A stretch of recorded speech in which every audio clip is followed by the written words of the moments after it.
Looking for a way to finance your company? One of the ways might be tokenization. How does it work? Keep watching.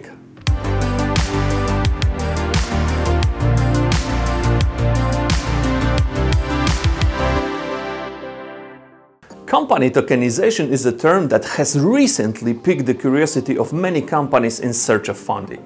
It is an alternative to the traditional forms such as issuance of shares, bonds, or taking out the banking loans. Sounds interesting? So let me start from the beginning. What are the tokens and how we can distinguish them? Tokens are nothing more than a digital representation of the rights and responsibilities of investors in the enterprise. Sounds complicated? I will try to explain it to you differently. In the majority of European regulations, we won't find the definition of tokens. The concept of tokens, however, does function in the Baltic countries. According to the notion, we can divide tokens into three groups: utility, security, and equity tokens. Utility tokens are equivalent to vouchers for services or products offered by the issuer.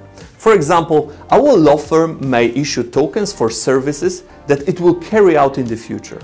What is important, we will receive the payment at the very time of their sale, which is today. Utility tokens are relatively easy marketable and traded between investors. They can also be listed on most of the cryptocurrency exchanges. Security tokens are a digital image of your securities. It means that, for example, they can take the form of a bond with a fixed or floating rate. The token issuing company undertakes to pay its investors a specified interest rate within a certain period of time. When issuing security tokens, the same regulations as for securities should be followed, so they can be sold in a private or public offer. Equity tokens are a digital representation of ownership. In the case of tokenization of companies, they are shares that entitle to dividends.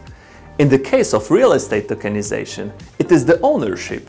So which tokens should your company issue then?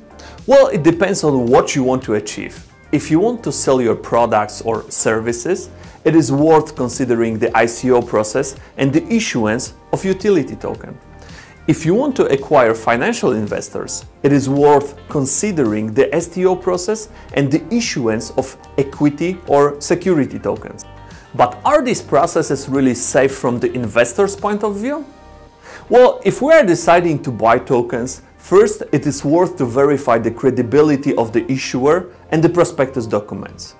It is also worth consulting with the professionals, both if you plan to issue tokens and purchase them. Remember, tokens might be virtual while profit and losses are real by all means.